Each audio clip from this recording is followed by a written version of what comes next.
upo kwenye jimbo kubwa sana la mawazo. Vipi, kuna shida?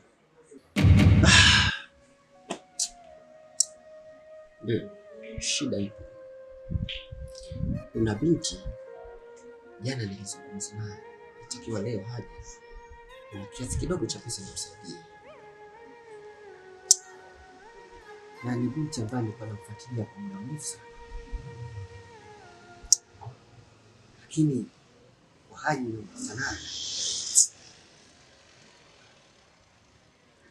halafu na anaishi na kijana